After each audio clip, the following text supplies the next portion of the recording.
hi friends इनकी ना धाबा style chicken biryani செய்யப்போறேன் வாங்க செய்யலாம் நான் 1.5 கிலோ அளவு எடுத்து செய்யப்போறேன் வாங்க செய்யலாம் முதல்ல 1/4 கிலோ எண்ணெய் போட்டுக்கலாம் 1/4 கிலோ எண்ணெய் போட்டுக்கிட்டேன் இப்போ பே லீவ்ஸ் லவங்கம் பட்டை ஏலக்காய் இதெல்லாம் போட்டுக்கலாம் வெங்காயம்னா 700 கிராம் எடுத்துர்க்கேன் அதுவும் போட்டுக்கலாம் வெங்காயம் சீக்கிரமா பிங்க் கலர் ஆனோனா கொஞ்சம் உப்பு சேர்த்துக்கலாம் அப்பதான் சீக்கிரமா நல்லா பிங்க் கலர்ல வந்துரும் கோல்டன் பிரவுன் கலர்ல வந்துரும் வெங்காயம்னா 700 கிராம் எடுத்துர்க்கேன் போட்டுக்கலாம் வெங்காயம் சீக்கிரமா கோல்டன் பிரவுன் ஆனோனா கொஞ்சம் உப்பு சேர்த்துக்கலாம் உப்பு சேர்த்து நல்லா mix பண்ணி தட்டை வச்சு மூடிடலாம்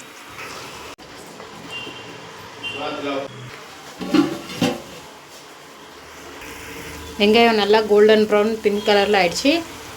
இப்போ இஞ்சி பூண்டு பேஸ்ட் போட்டுக்கலாம் நான் இஞ்சி பூண்டு பேஸ்ட் 3 ஸ்பூன் எடுத்துர்க்கேன் அத போட்டுக்கலாம்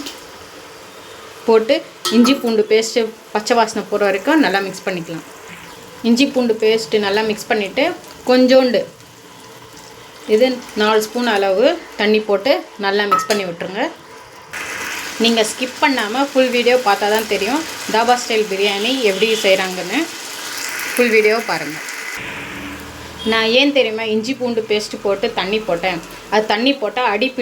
பிடிக்காம அப்படியே இருக்கும் அதனால தான் நான் இஞ்சி பூண்டு பேஸ்ட் போட்டோனே தண்ணி போட்டேன் இப்போ மஞ்சள் தூள் மிளகாய் தூள் அது போட்டுக்கலாம் மிளகாய் தூள் 1/4 ஸ்பூன்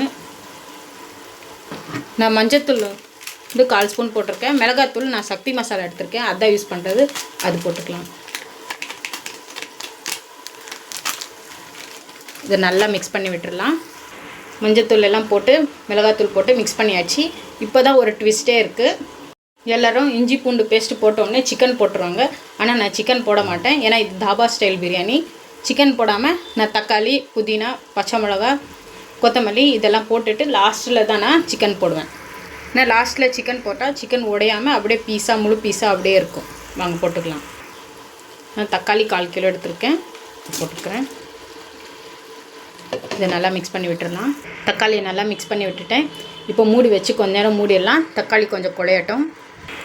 இதுக்கு அப்புறமா நான் கொத்தமல்லி புதினா அரை கட்டை எடுத்துர்க்கேன் அதுவும் போட்டுக்கலாம் பச்சை மிளகாய் நான் 6 பச்சை மிளகாய் எடுத்துர்க்கேன் அதுவும் போட்டுக்கலாம் போட்டு நல்லா mix பண்ணி விட்டுறலாம் பாருங்க फ्रेंड्स இப்போவே கலர் எப்படி வந்திருக்குன்னு இப்போ chicken எடுத்து போட்டுக்கலாம் நான் 1.5 கிலோ அரிசிக்கு 1.5 கிலோ chicken எடுத்துர்க்கேன் அது வாஷ் பண்ணி வச்சிருக்கேன் அத அப்படியே போட்டுறலாம் கொஞ்சம் உப்பு சேர்த்து நல்லா mix பண்ணி விட்டுறலாம் chicken நல்லா வேகட்டும் தட்டை வச்சு மூடிடலாம் அது வரைக்கும் நாங்க அரிசி ஊற போட்டுறலாம் நான் 1.5 கிலோ அரிசி எடுத்துக்கிட்டேன் இது நல்லா ஊற வச்சிடலாம் வாங்க இதுக்கு அப்புறமா தயிர் நான் 1/2 கப் எடுத்துர்க்கேன் அது போட்டுக்கலாம் போட்டு நல்லா mix பண்ணி விட்டுருங்க mix பண்ணி தட்டை வச்சு மூடிடலாம் பாருங்க फ्रेंड्स நல்லா ரெட்டிஷா வந்திருக்கு இப்போ தண்ணி போட்டுறலாம் நான் தண்ணி வந்து இந்த ஜக்ல 5 ஜக் தண்ணி போடுறேன் ஏன் 5 ஜக் தண்ணி போடுறேன்னா இந்த மசாலாலயே கொஞ்சம் தண்ணி இருக்கு அதனால தண்ணி நாங்க குறைவா போட்டுக்கலாம் வேணும்னா அப்புறமா வேணும் சேர்த்துக்கலாம் வாங்க தண்ணி போட்டுறலாம் நான் தண்ணி முதல்ல நான் சூடு பண்ணி வச்சிட்டேன் அதனால ஈஸியா இப்போ தண்ணி எடுத்து போட்டுறலாம் தண்ணி எடுத்து போட்டுக்கிட்டேன் நல்லா mix பண்ணிடலாம் mix பண்ணிட்டு உப்பு காரம் ஏதாச்சும் தேவைனா உப்பு காரம் போட்டுக்கலாம்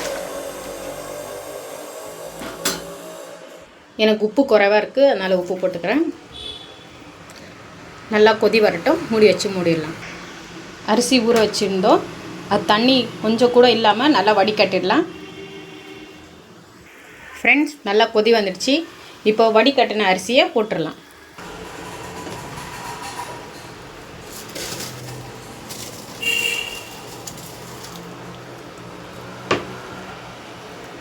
அரிசி போட்டு நல்லா mix பண்ணியாச்சு இப்போ கொஞ்சம் ஃபேண்டா லீவ்ஸ் மேலே போட்டு விட்டுறலாம் ஃபேண்டா லீவ்ஸ் போட்டா இன்னும் வாசனை நல்லா வரும்